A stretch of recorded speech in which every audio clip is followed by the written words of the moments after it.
Engineer, एक dentist आणि 5 तासाचं ऑपरेशन आणि दोघांचाही मृत्यू। मित्रांनो, ही घटना गेल्या 2-3 दिवसापासून सोशल मीडियावर, न्यूज चॅनलवर आणि व्हॉट्सअप ग्रुप्समध्ये जोरात व्हायरल झाली होती। या घटनेमुळे सध्या हेअर ट्रान्सप्लांट करू पाहणाऱ्या नागरिकांमध्ये प्रचंड भीतीचं वातावरण आहे। एका इंजिनियरचा हेअर ट्रान्सप्लांटच्या नादामध्ये दुर्दैवी मृत्यू झाल्यानंतर या प्रकरणाला आता वाचा फुटलेली आहे आणि त्या केसांचा तपास करत असताना अनेक धक्कादायक गोष्टी समोर आल्या आहेत। सर्वात महत्त्वाची गोष्ट म्हणजे हे ट्रान्सप्लांट कोणा डर्मॅटॉलॉजिस्टने नाही तर एका डेंटिस्टने केलं होतं आणि जिने हे ट्रान्सप्लांट केलं तिने या तरुणाच्या आधीही एका इंजिनियर तरुणाचा जीव घालवला होता। हे लाखाचे हेअर ट्रान्सप्लांट फक्त 40,000 मध्ये करून मिळतंय म्हटल्यावर त्या बाईकडे त्याने हजेरी लावली। तिनं पण मोठ्या तोंडाने ये कर सकती हूँ मैं असं म्हणत सर्व सेटअप लावला आणि 2 तरुणांना जीवानिशी घालवलं। या प्रकरणानंतर लोक सोशल मीडियावर प्रश्न विचारत आहेत की खरंच डेंटिस्टला अशा प्रकारचं ऑपरेशन करण्याचा किंवा हेअर ट्रान्सप्लांट करण्याचा अधिकार आहे का? आणि या संदर्भातील प्रत्येक गोष्ट आज आपण जाणून घेणार आहोत आजच्या व्हिडिओच्या माध्यमातून। तर नमस्कार मित्रांनो, मी रीमा माझ्या या यूट्यूब चॅनलवर तुमचं खूप खूप मनापासून स्वागत करते। तर मित्रांनो, ही घटना आहे 13 मार्चची। कानपूरच्या पॉवर हाऊसमध्ये कार्यरत असलेल्या सहाय्यक इंजिनियर विनीत दुबे याचा हेअर ट्रान्सप्लांट करताना मृत्यू झाला। विनीत हे 13 मार्च रोजी डेंटिस्ट अनुष्का तिवारी यांच्या एका खाजगी क्लिनिकमध्ये हेअर ट्रान्सप्लांट करण्यासाठी गेले होते। त्यावेळी डॉक्टर विनीत यांना इंजेक्शन दिलं गेलं। त्यानंतर त्यांचा चेहरा सुजला आणि काही वेळातच त्यांची तब्येत बिघडली। तब्येत अधिक बिघडल्यानंतर विनीत यांना रुग्णालयात दाखल केलं। त्यानंतर 15 मार्च रोजी विनीत यांचा मृत्यू झाला आणि सेम असंच हेअर ट्रान्सप्लांट केल्यानंतर आणखीन एका तरुण इंजिनियरचा धक्कादायक मृत्यू झाल्याची घटना आता समोर आलेली आहे। फरुखाबादचा 30 वर्षाचा इंजिनियर मयंक कटिहार याचा मृत्यू डॉक्टर अनुष्का तिवारी यांच्याच क्लिनिकमध्ये केवळ 24 तासामध्ये झाला आहे। मयंकच्या कुटुंबियांनी डॉक्टरवर अत्यंत गंभीर दुर्लक्ष आणि चुकीच्या उपचाराचा आरोप लावला होता। ते म्हणाले की मयंक पूर्णपणे स्वस्थ होता आणि त्यालाही कुठल्याही आरोग्यविषयी अडचण नव्हती। दुसरीकडे हेअर ट्रान्सप्लांट करणाऱ्या डॉक्टर अनुष्का तिवारी यांनी यावर अजूनही काही प्रतिक्रिया दिलेली नाहीये। त्या पोलिसांसमोर हजर देखील झालेल्या नाहीयेत। त्यामुळे त्यांचं काय म्हणणं आहे हे अजून समजलेलं नाहीये। त्या विनीतचा मृत्यू झाल्यापासून गायब आहेत। मयंकची आई प्रमोदिनी कटिहार यांचं असं म्हणणं आहे की 18 नोव्हेंबर रोजी मयंकने कानपूर येथील अंपायर हेअर ट्रान्सप्लांट क्लिनिकमध्ये हेअर ट्रान्सप्लांट करून घेतला होता। काही तासानंतरच त्याच्या डोक्यात तीव्र वेदना सुरू झाल्या आणि त्याचा चेहरा सुजला। तेव्हा त्यांनी सांगितलं की सगळं नॉर्मल आहे, चिंता करू नका। पण जसजशी स्थिती बिघडत गेली तसं डॉक्टरांनी कार्डिओलॉजिस्टकडे नेण्याचा सल्ला दिला, पण तोपर्यंत खूप उशीर झाला होता।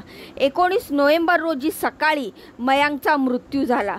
मयंकचा भाऊ कुशाग्र कटिहार असं म्हणतो की मयंक अगदी ठणठणीत होता। डॉक्टरांच्या हलगर्जीपणामुळे आणि चुकीच्या प्रक्रियेने याचा जीव गेलेला आहे। मृत्यूनंतर डॉक्टरने आमचा नंबर ब्लॉक केला आणि पूर्णतः संपर्कातून गायब झाली। कुटुंबियांनी आता घटनेची पोलिसांकडे तक्रार देखील दाखल केलेली आहे। मयंकच्या कुटुंबियांना सांगितलं की येत्या बुधवारी SP अभिषेक पांडे याची भेट घेणार आहेत। हेच अधिकारी याआधी विनीत दुबे प्रकरणाची चौकशी करत होते। त्यांनी हे मान्य केले की त्यांनी मयंकचा पोस्टमॉर्टम केलेला नाहीये। याचं त्यांना आता दुःख आहे, पण ते न्यायासाठी लढा देणारच। सतत अशा घटना घडत असल्याने शहरात चालणाऱ्या कॉस्मेटिक क्लिनिकची योग्य तपासणी आणि त्याची पात्रता यावर प्रश्नचिन्ह निर्माण झालंय।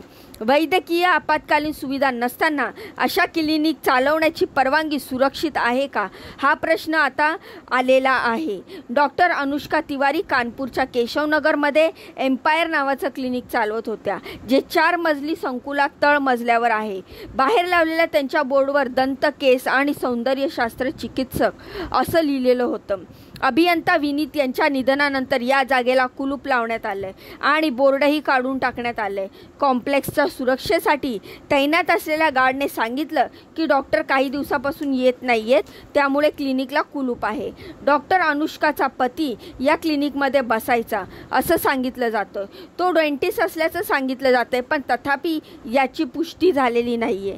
या घटनेनंतर डॉक्टर अनुष्काच्या डिग्रीवर प्रश्नचिन्ह उपस्थित केलं जात आहे. ती हेअर ट्रान्सप्लांट करू शकते की नाही, याकडे MBBSची पदवी आहे की नाही अशी चर्चा होते. ती डेंटिस्ट आहे, पण मग या सगळ्याची पुष्टी झालेली आहे का नाही, या संपूर्ण प्रकरणाचा तपास करणाऱ्या पोलीस अधिकाऱ्यांचं म्हणणं असं आहे की जेव्हा ती चौकशीसाठी हजर होईल तेव्हा तिच्या पदवीचा पुरावा मागितला जाईल. एका रेडिओ कार्यक्रमामध्ये डॉक्टर अनुष्काने स्वतःला त्वचारोग तज्ज्ञ म्हणून वर्णन केलं होतं. त्या कार्यक्रमात त्यांनी केस गळतीशी संबंधित अनेक मूलभूत गोष्टी सांगितल्या होत्या, पण तिच्यामुळे 2 जणांनी आपला जीव गमावलाय. मयांक कटिहार आणि विनय सारख्या तरुणांचा मृत्यू होणं आपल्यासाठी एक मोठा धक्का आहे.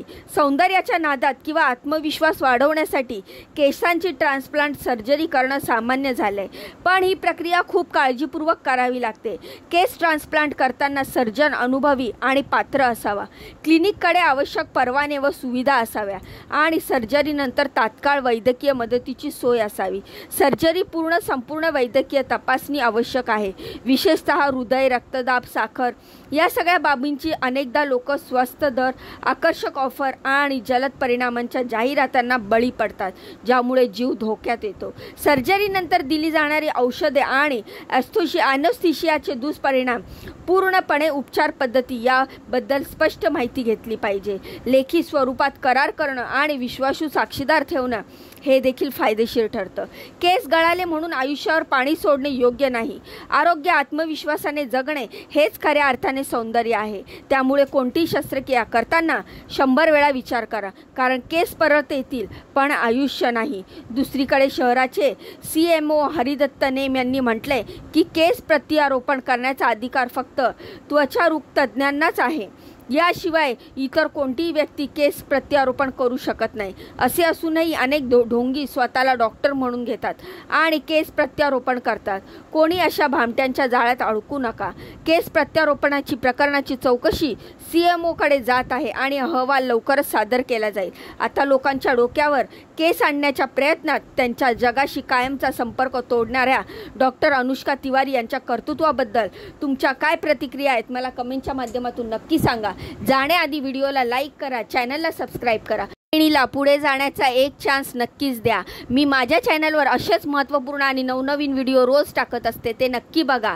तर जाण्याआधी लाईक करायला विसरू नका, चॅनलला सबस्क्राईब करायला विसरू नका. भेटूया पुढच्या व्हिडिओमध्ये अशीच महत्त्वपूर्ण दमदार अपडेट घेऊन. तोपर्यंत स्वतःची काळजी घ्या. बाय आणि नमस्कार.